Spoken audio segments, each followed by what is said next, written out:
Ok, ¿me escuchan perfectamente, compañeros? Perfecto, ok.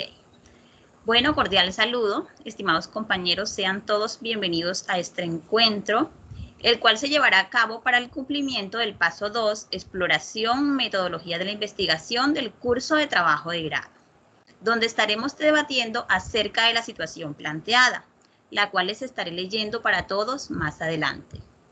Los participantes presentes de este debate son Liz Grey Ramos Mejía, ella Margarita Ribón Caro, Carlos Arturo Castañeda y mi persona, para los que no me conocen, mi nombre es Lauricierra Calvo. Nuestro número de grupo es el 5. Durante el transcurrir de este encuentro, daremos respuesta de manera grupal a los interrogantes que nos plantea la guía de actividades.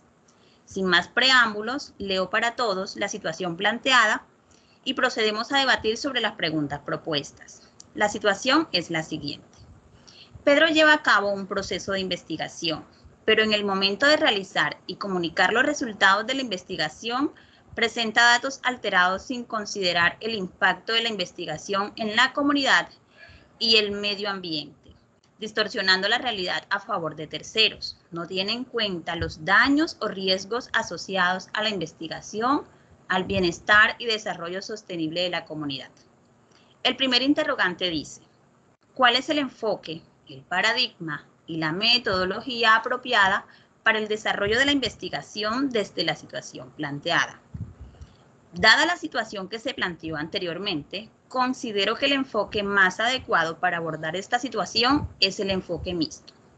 Pues de acuerdo con Hernández 2014, el enfoque mixto de la investigación es el que implica un conjunto de procesos de recolección, análisis y vinculación de datos cuantitativos y cualitativos en un mismo estudio o una misma serie de investigación para responder a un planteamiento del problema.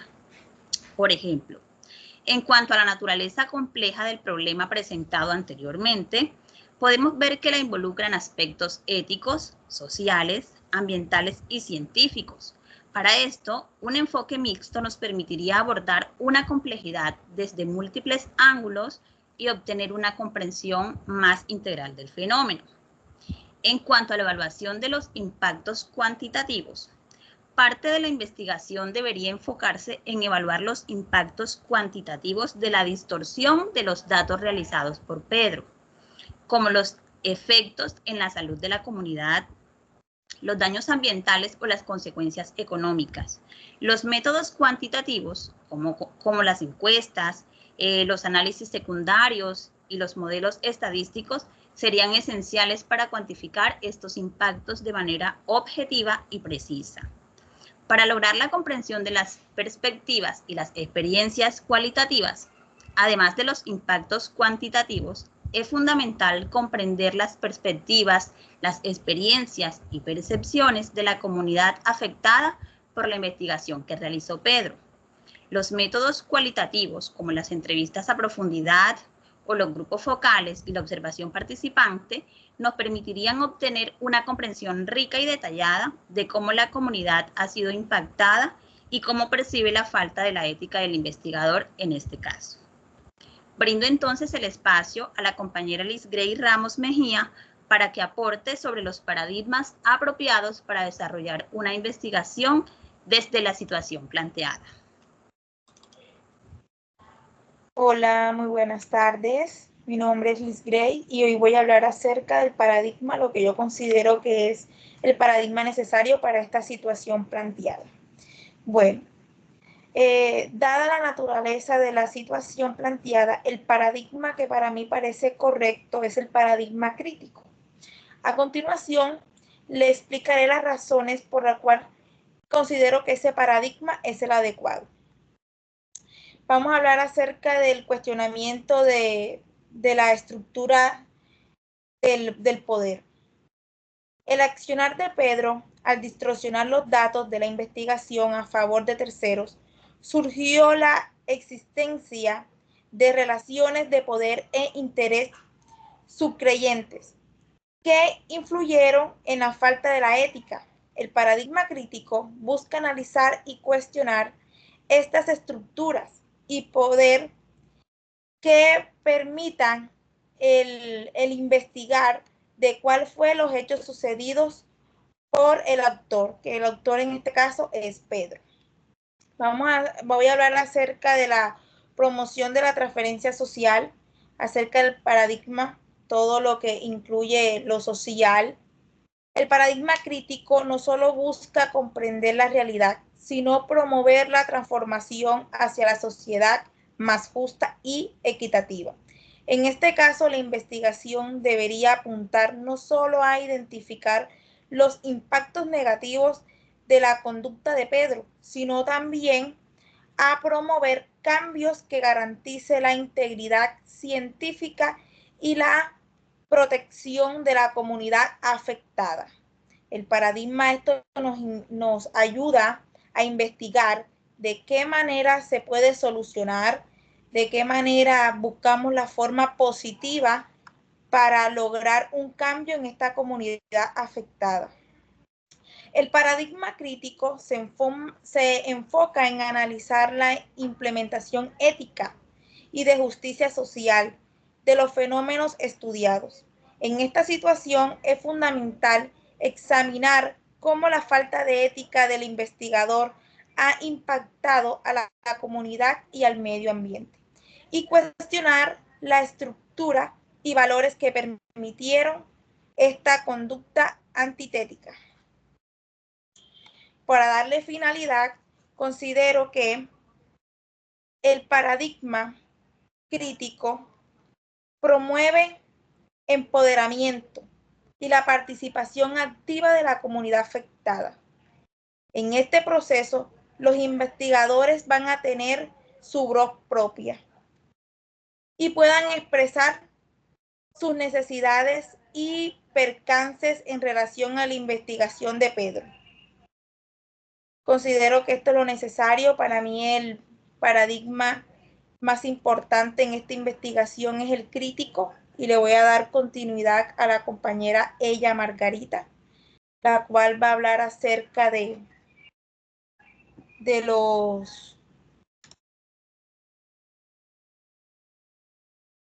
la metodología.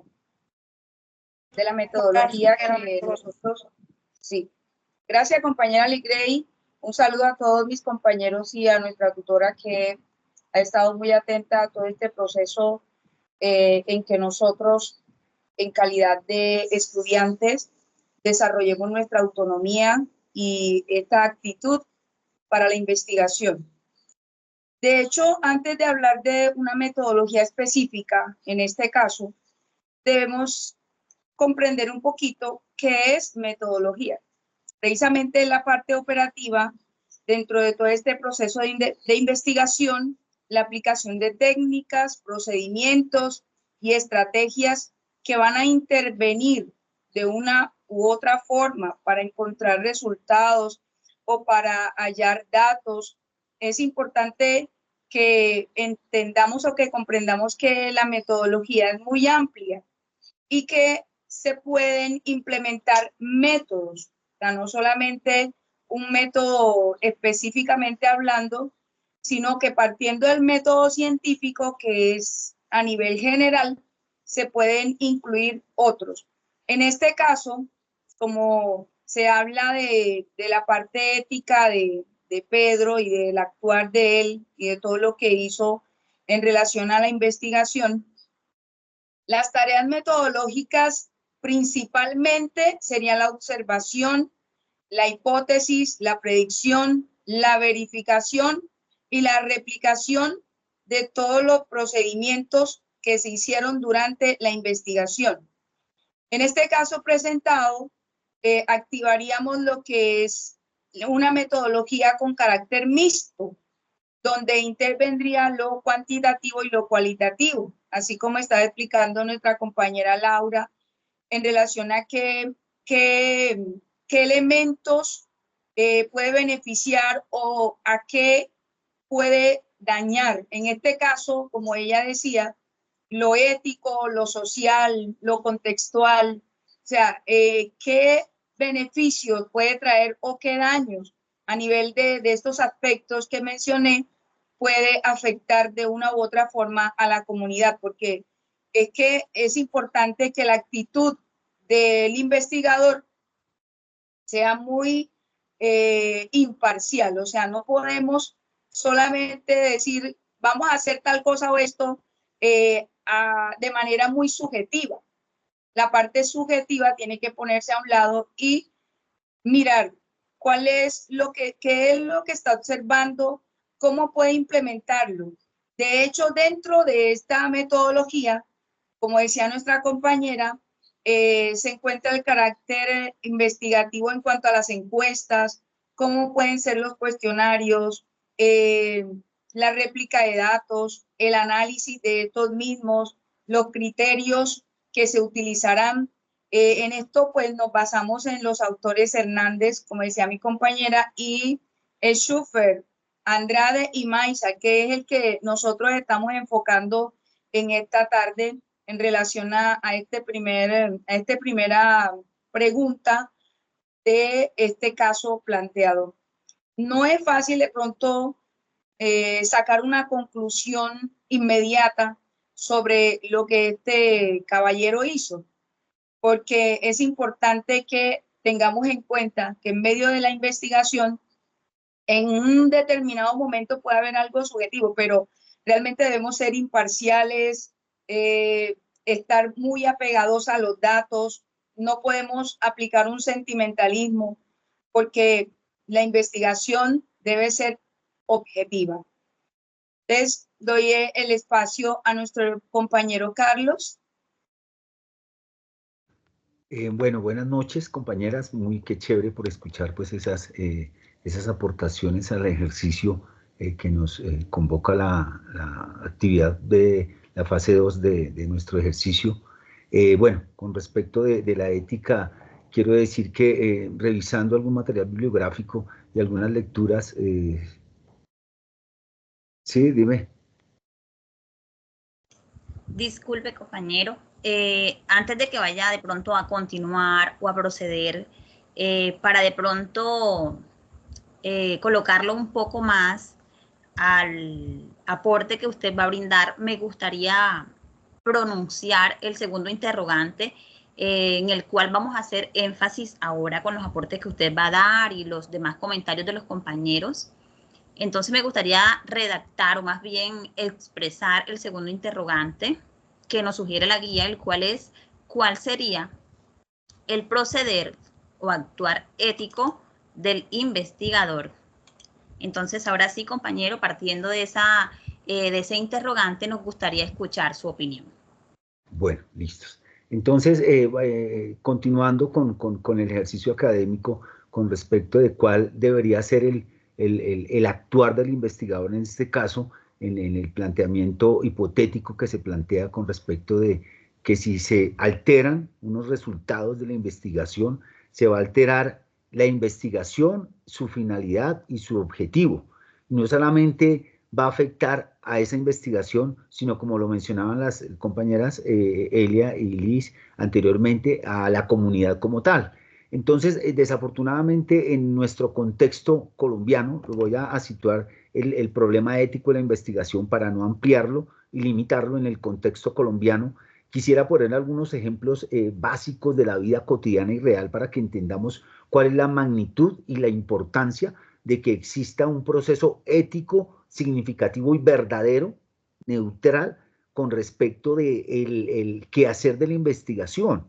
Porque, por ejemplo, cuando petroleras internacionales vienen con unos intereses económicos y los gobernantes, los alcaldes municipales, territoriales, gobernadores, dan licencias de construcción sin, por ejemplo, evaluar previamente el daño ambiental, sino que el problema empieza a generarse cuando, después de que se han dado unas concesiones para hacer una explotación, una exploración, como lo llaman ellos, entre comillas, que ya esa exploración significa un daño al medio ambiente. Y, por ejemplo, poder pensar nosotros de manera ética cuáles son las consecuencias físicas, terrenales, el daño que se le puede estar haciendo a la madre tierra, por ejemplo, en la exploración de pozos de petróleo en diferentes territorios de Colombia.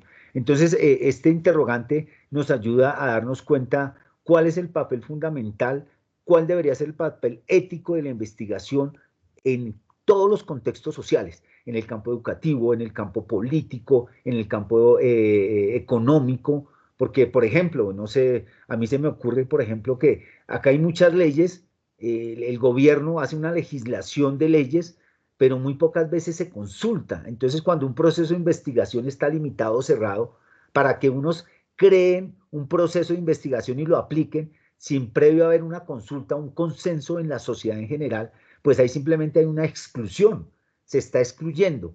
Por otro lado, cuando la investigación se lleva de manera, o sea, de una manera particular en sentido de obtener algunos beneficios económicos que desafortunadamente el maestro Orlando Fassborda, en su libro, que le estaba comentando la compañera, se llama Ciencia Propia y Colonialismo Intelectual.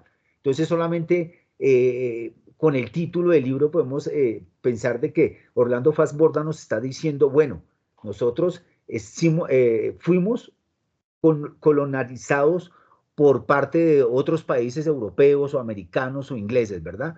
Pero ¿qué tipo de conocimientos ellos nos trajeron? Unos conocimientos que se arraigan a nuestra idiosincrasia o costumbres, o en general los tuvieron en cuenta o simplemente los implementaron. Entonces, cuando yo hacía hace un momento una reflexión sobre el proceso educativo, lo mismo, yo digo, por ejemplo, el proceso educativo en el área de la investigación, cuando no se lleva a cabo de manera sincrónica con respecto de las necesidades y del contexto histórico, pues la investigación simplemente ya está errada.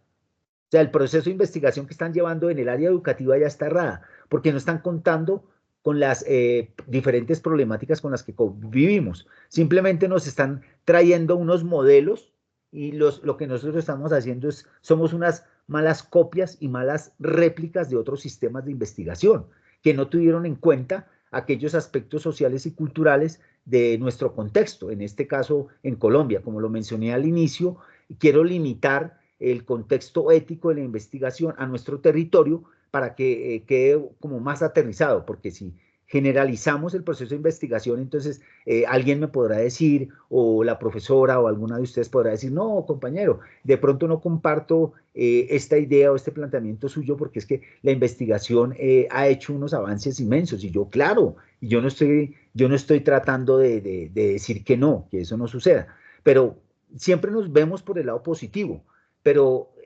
me gusta abordar este tema por la otra cara, por la que casi no vemos. ¿Qué es lo malo que ha hecho la investigación? Y entonces, a partir de ahí podemos decir, la investigación, el proceso de investigaciones actuales en diferentes campos de la sociedad, ¿son éticos? ¿Son correlacionales? ¿Son valorativos con respecto de lo que se quiere hacer, los objetivos y el beneficio general que se pueda lograr? Yo les mencionaba un ejemplo ahorita de, por ejemplo, una prótesis mecánica. Entonces, por ejemplo, yo soy del estrato 3, yo vivo acá en la ciudad y soy del estrato 3 y no tengo los ingresos. Entonces, qué bonito que una científica alemana o suiza o noruega haya podido hacer una invención de una herramienta biónica, de una parte del cuerpo biónica. Pero si yo acá sufro un accidente de tránsito y no tengo los recursos, ¿para qué sirve esa invención? Si yo no puedo acceder a ese invento. Por ejemplo, ahorita, desafortunadamente, por ejemplo, un contexto que retomo con referencia de la pandemia es cómo la investigación genera una vacuna en contra de un virus, ¿verdad? Desafortunadamente, a través del mundo, en diferentes partes del mundo, porque no fue solamente en Latinoamérica, sino en Asia, por ejemplo, en África, hubieron regiones donde no llegaron vacunas. Por ende, entonces las personas eran inmunes, eran unos objetivos fáciles de la enfermedad, del virus. Entonces yo digo, el concepto de la cientificidad y del proceso investigativo en el área social y cultural y política, como yo le refiero, tiene que ser íntegra al momento de proponer cualquier tipo de investigación, que se tengan en cuenta los más y los menos. No solamente que sea un beneficio centralizado, parcializado, y no se vea de manera global el beneficio que pueda prestar. Entonces, en este sentido, yo pienso que la ética juega un papel muy importante y trascendental en los procesos de investigación, cualquiera, sin importar la metodología, sin importar las aristas que se puedan presentar, pero tiene que ser ético al momento de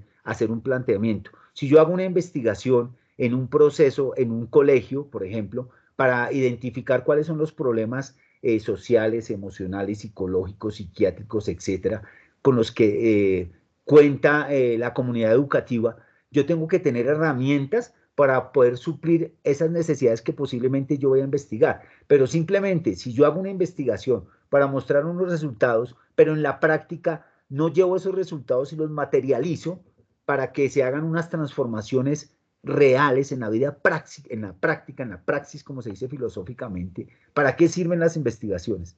Entonces yo pienso que completar y diciendo que nosotros como educadores tenemos una responsabilidad social, política y cultural, y que más allá que seamos o no investigadores, que trabajemos en esa área, tenemos una responsabilidad de que cuando nosotros vamos a transmitir un conocimiento, tenemos que ser muy serios al respecto de decir qué estamos diciendo, ver otros puntos de vista, respetar la forma de ser y de pensar, pero no dejar al lado lo que de pronto nos incomoda, porque esas cosas que nos incomodan, por ejemplo, en el área de la investigación, se hacen hay muchos críticos con referencia a los avances científicos. Por ejemplo, Einstein en una palabra, en una frase que creo que se encuentra dentro de la obra, él dice palabras más, palabras menos, algo así como que, bueno, el hombre, el ser humano, creó la bomba atómica.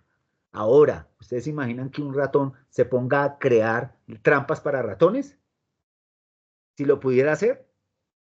Einstein se arrepiente de haber creado la bomba atómica porque él no pensó un poquito al momento de hacer la investigación y pensar de que esa bomba atómica, esa bomba nuclear pudiera destruir en 5 minutos a una población entera. Y entonces hoy él se preguntó después, él como que reaccionó y dijo, oiga, ¿qué pasó? ¿Yo qué hice? Cometí un error. Y él en sus últimos anales, sus últimos escritos, dejó frases que pues hacen alusión a lo que el arrepentimiento que él tuvo como científico. Ayudé a crear la bomba atómica y ahora ¿qué se pretende hacer con ella?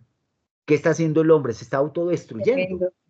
¿Me entiendes? Entonces, qué bonito que esta reflexión con referencia de la ética puesta en la investigación podamos ser un poco más conscientes al momento de aplicar o de aprender algo, porque yo digo, tenemos derecho a explorar, a investigar, pero cuando vayamos a echar mano de un conocimiento científico, práctico, teórico o hipotético, como profesionales, podamos pensar un poco, repensarnos y decir, está bien. Yo, por ejemplo, a mis estudiantes, yo les digo, oiga, ¿por qué nos enseñan siempre que Cristóbal Colón descubrió América? Y nos tienen ese cuento metido hace siglos. Y si nos ponemos a investigar la historia, pues no, ningún Cristóbal, porque uno no descubre, ¿uno qué descubre? Lo que no existe, ¿verdad? Uno hace un descubrimiento que han hecho los científicos con la investigación. Descubren algo que no existe, que no existía, lo descubren. Pero nosotros existíamos antes de que Cristóbal Colón viniera acá. Pero entonces el cuento en la academia es que Cristóbal Colón descubrió América. Y se sigue repitiendo ese pensamiento de investigativo de que Cristóbal, y es un conocimiento errado totalmente, bajo la luz de los soles de Faro, es totalmente absurdo pensar de que Cristóbal Colón vino y descubrió, porque nosotros estamos metidos debajo de la tierra, y cuando él vino nos encontró debajo de la tierra y nosotros salimos como monos. No, eso es mentiras, pero seguimos comiendo el cuento. Entonces la invitación para compañeros, compañeras, colegas, es que siempre que nos acerquemos a analizar o a ver un contexto, podamos ver esas cosas, esos trasfondos que muy pocas veces, simplemente hay veces nos volvemos mecánicos, sistemáticos, en decir que el libro dijo esto, el autor dijo eso, pero bueno, yo como persona, como ser humano, ¿qué interpretación le doy a eso? Y pueda que obviamente uno tenga todas esas fuentes, esas bases de legitimación para decir yo no estoy de acuerdo, no comparto. Y una cosa es que no comparta, pero otra cosa es que yo tenga un sustento en la vida práctica de que eso no nos sirve. Y como yo les digo, las medicinas, por ejemplo, mi papá ahorita les cuento una anécdota, mi papito está enfermo Imagínense, les voy a contar una anécdota y que es de la vida real. A mi papá le recetaron una droga que 10 pastas valen 400.000 pesos. Imagínense si 400.000 pesos 10 pastas. ¿Cómo vamos a hacer para solucionar eso? Entonces, ¿la ciencia qué hace? ¿Qué hace? Crea unas necesidades en el consumidor. Entonces, en un apartado, en un libro, en otro texto de Estanislao Zuleta, él dice que la relación entre medicina y paciente ya es no es una relación de bienestar, sino es una relación de negocio. Porque entonces si yo tengo un consumidor, sí, cierto, compañero Carlos. Si yo tengo un consumidor. Compañero Carlos. Dime. Paro. Eso que usted está diciendo es interesante en relación a la investigación, porque de hecho el investigador, como lo planteábamos, debe ser muy imparcial en los datos que recoja, tiene que apegarse muchísimo, porque no puede estar inventando otra causa, otra situación que esté fuera de lo que él ya ha consultado. Y de hecho, toda esta investigación tiene que ser corroborada, es decir, debe ser sustentada por los datos que recoja. Por tanto, no puede ser muy subjetivo en este caso, como siempre lo planteé desde el principio. Compañera Lauri, que tiene la palabra.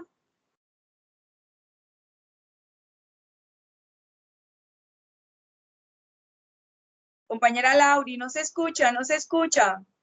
El audio, compañera Lauri. Disculpen, había olvidado encender el audio. Bueno, sí. Muy puntual el compañero, muy expresivo. Pues, ¿qué podemos decir?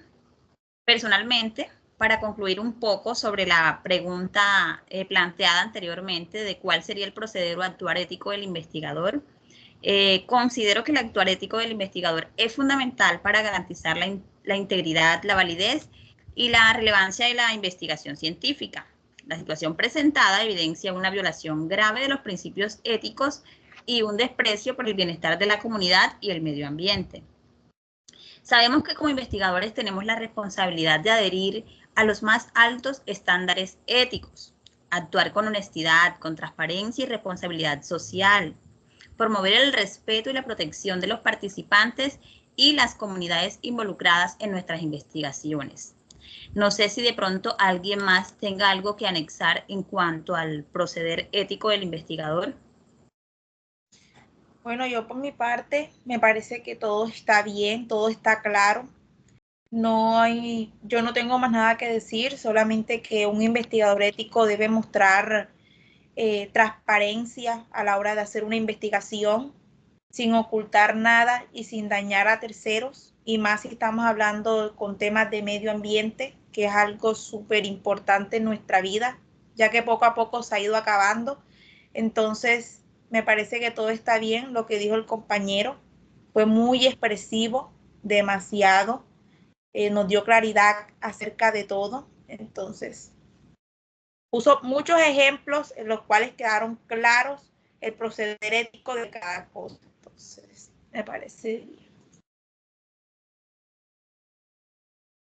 Chicos, quiero decir también algo en relación a ya concretar un poquitico más este encuentro, que fue bastante interesante y que planteamos desde nuestra perspectiva la actitud de este investigador y de cómo nosotros como investigadores y futuros investigadores de muchos otros procesos, no solo se debe enfocar un método en la investigación, sino que se debe agotar todas las posibilidades y todo lo que sea necesario para que esa investigación sea genuina. Muchas gracias, compañeros. Compañero Carlos. Sí, no, quería también decir finalmente que pues la reflexión que saco, siempre hago el ejercicio como esa catarsis de poder pensar en nuestro entorno social, y de pronto, como yo le mencionaba al inicio a Lauri, y las diferentes dificultades, los problemas de violencia, los problemas económicos, el estallido social, todos estos problemas han ayudado a la sociedad y al individuo y a mí personalmente a repensarme en el sentido de cuál es mi papel en la sociedad. Por ejemplo, yo como docente, ¿qué hago con mis estudiantes para poner un granito de arena y sensibilizarlos con referencia de lo que el trasegar histórico nos ha dejado, de malo, porque lo bueno, claro, lo bueno lo tenemos acá y eso de pronto nos mantiene así, pero lo malo que ha ocurrido y que sigue pasando, nosotros como intelectuales, como docentes, como profesores de primera, de segunda infancia, de universitario, ¿cuál es el granito de arena que estamos poniendo a través del proceso pedagógico, como proceso investigativo, para la renovación social y personal del sujeto? Entonces, qué bonito, quería terminar con esta frase de uno de los textos del material bibliográfico que me llamó mucho la atención para pensar un poco con referencia a la importancia. Dice, ¿por qué la investigación debe ser un acto ético? O sea, ese interrogante deberíamos planteárnoslo siempre, cotidianamente, porque es que si nos damos cuenta, todo es investigación. Si nos damos cuenta a nuestro alrededor, los medios tecnológicos, las herramientas informáticas, lo que los autores, a los que nos gusta la lectura, lo que los autores transcriben en sus libros, en sus textos, lo que aprendemos en la universidad, lo que aprendemos en el entorno social, lo que aprendemos de las películas, eso de qué manera nos está beneficiando como sociedad. Esa sería una. La otra, reflexión. ¿La educación es solo un acto técnico o mejor, un acto de responsabilidad? Hagámonos esa pregunta también, que es bonito para sensibilizarnos y ayudar a sensibilizar a nuestros discentes. Entonces, muchas gracias, compañeros. Esta era mi última intervención. Gracias a usted, compañero, y gracias a todos por participar. Muchísimas gracias. Creo que ya le vamos por finalizar. No siendo más, compañeros, gracias a todos y a cada uno de ustedes por participar y aportar de manera puntual durante el desarrollo de este encuentro. Les deseo total éxitos para todos, que tengan una excelente noche. Lo mismo, feliz noche. Fue un placer. Gracias, compañera. Les deseo lo mejor. Que pasen bien, que descansen. Te deseo que de pronto podamos después